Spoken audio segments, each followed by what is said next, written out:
So in this video we're going to finish up the fuel system, and that includes the FiTech fuel injection, as well as the throttle cable, some plumbing, and a couple other small things. Now here's my FiTech unit, and the throttle works just like a carburetor, basic pull style.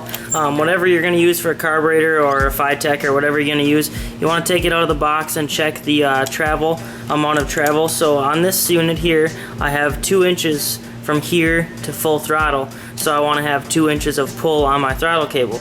Now this is a throttle cable from Summit Racing, just a universal 24-inch aluminum throttle cable kit. Here's the part number. What's nice is it has the ball end that fits directly in this FiTech unit right here. I don't have it tight, but that'll tighten right up. And then you can take a bolt hole for a bracket, so you can take and put your throttle bracket on here, or build something off of there, or a lot of guys will have one that comes off of the intake right here, or whatever needs to be done. And then this has the the bulkhead style connector. Follow this back, and there's also a bulkhead style connector here for the firewall. And then on this end here is a clevis. Now what's nice about this clevis, it fits directly onto my Speedway Motors billet aluminum throttle pedal.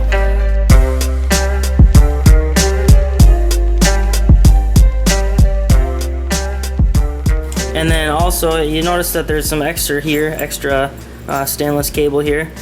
What you can do to shorten it once you get it all set, there's a set screw here. You can pull out that set screw, cut your cable to length, and then put it back in there, and it'll be nice and tidy, clean, and nice looking setup. Here you can see the throttle cable on top and the kickdown cable on bottom. This is a 704 R4 kickdown cable from Summit Racing again. And then here I have a Speedway throttle bracket. You can see it's got the step in it, which actually stops it from turning. So only 1 bolt is needed. So I just have that in there. You can see this has 3 holes here. Now the top hole here is the big hole, and that's generally for something like this throttle cable, where it's got this universal style adjustment end. That fits in there, and now the bottom 2 holes are going to be return springs. But I have actually measured, and I can fit my throttle up here and drill this hole out bigger and fit my TV cable or kickdown cable right there, and I'll be able to use one bracket for both.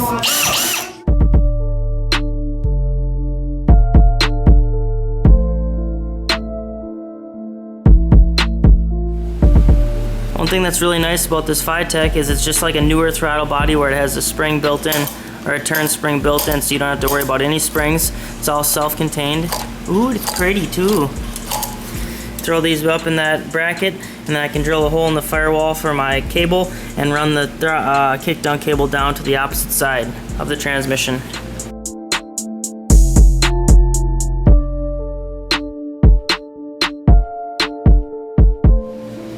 So if you like what I did there, that's the part number for the stainless carb bracket and springs.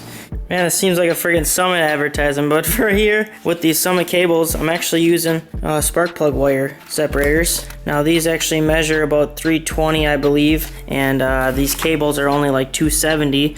So if you notice here, if you look at the way they're designed, they come together like this. Well, if you grind out some of this middle material, it'll make this shorter this direction, so it'll slightly squeeze on this. That way I can keep these separated at a nice equal distance. You can see the throttle cable goes to the firewall there, so I'll probably put the holder about right here, so that it keeps these at a nice equal distance, and then it'll nicely curl into there. So it's all in the little details, and again, that's the Summit part number right there, and they're usually used for wires. Right now I'm working on installing my Speedway Motors billet gas pedal.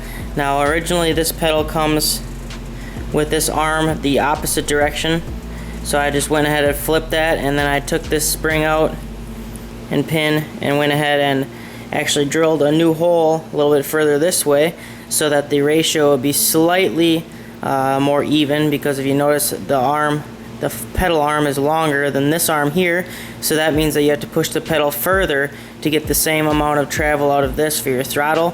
And I wanted it to be closer to 1-to-1, so that little bit of difference, that's all the meat that I could save on there. So hopefully that'll give me my 2 inches of throttle travel that I need up here before the pedal itself hits the floor. So I got my little mock-up seat here. It's just a cardboard box with some metal in it. And I sat in here and I kind of worked on what felt right with my foot and everything like that. And I drilled my first hole. You can see the first hole is right there.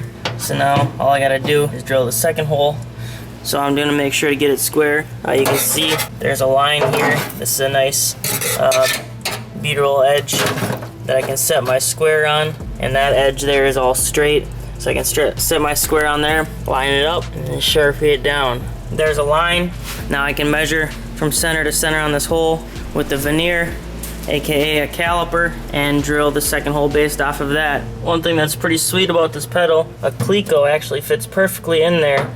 Even with the flange, you can see it fits in there perfect. So if you'd like, you could even just cleco it in and test it. Each of these clecos will hold usually about 20 pounds of force. You can see that I can put some pretty good side force on it and nothing happens. Wiggles obviously, but so it'll sit up about right there, and then as you throttle it down,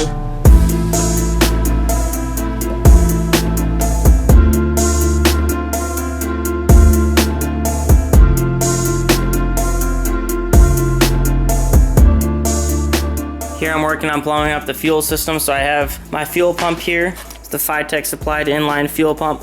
Now you want this within 3 feet of your tank and below your tank so that it properly feeds the fuel. Here's a clamp. This is the clamp for the fuel pump. Pretty nice clamp. I think it's billet aluminum. And there are a couple different isolators here of different thicknesses, which this goes on and just bolts through whatever you want to bolt it through, and then this clamp bolts down tight around the fuel pump. I have a correction here. This is not actually for the mount. It goes on this clamp around the fuel pump. There's 2 different sizes, so they must have 2 different size fuel pumps. I got the one I need for this fuel pump. Fits on there good. So I actually am going to still use this as an isolator for vibrations. So it fits on there like so. Trim it right here, and it'll be the same size as this bracket, and that'll just be a nice little vibration isolator. I assume this probably won't vibrate much, but every little bit helps, and it's here, so I might as well do it. Cracks and sucks. Basic wiring, basic plumbing, in and out. It's directional, so make sure you got it going the right way. And then there's also a pre-filter and a post-filter. So the pre-filter goes before the fuel pump, and this gets out any big contaminants like metal shavings or anything that's in your fuel tank. I say metal shavings because I just made my fuel tank. And then you have your final filter, which is usually about a 30 micron filter, which is going to go up by the carburetor or up by the throttle body. This is the pre-filter, and here are the fittings for that, the O-ring fittings. So I'm just going to install those on there. You could use a little bit of Loctite if you wanted to. And all these fittings and hose is by Aeroflow. So here's my return hose, what I got working on right now. Just takes hose clamps. This system does run about 57 PSI, so you need to run nice hose clamps and nice barb fittings. And this is a 250 PSI hose, 3/8 by Aeroflow. A little dusty now, but fucking A, bud. So first is the pre-filter.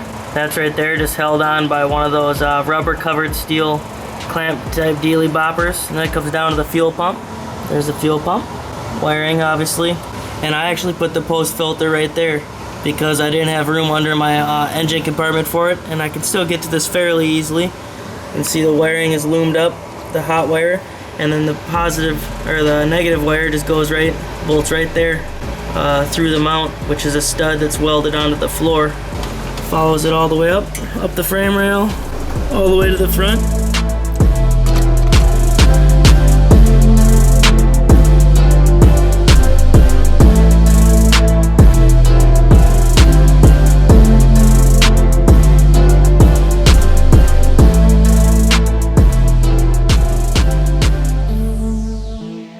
I'm setting this up, and I'm just basically following the basic setup instructions.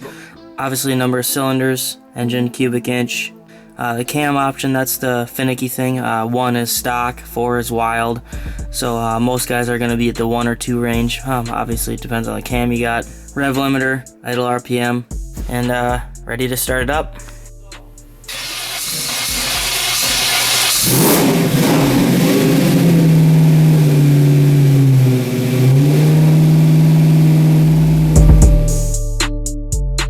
So a lot of the fittings that come in the FiTech kit are actually AN. So something that I have that's very helpful for me is just from Speedway Motors. It's a little template here. This has all sorts of AN sizes, hoses, pipe thread sizes, regular tube sizes, and all sorts of different stuff so that you can measure stuff without a tape measure. I guess it makes it pretty simple. Also, I have these AN wrenches here for different size AN fittings. These are made of aluminum.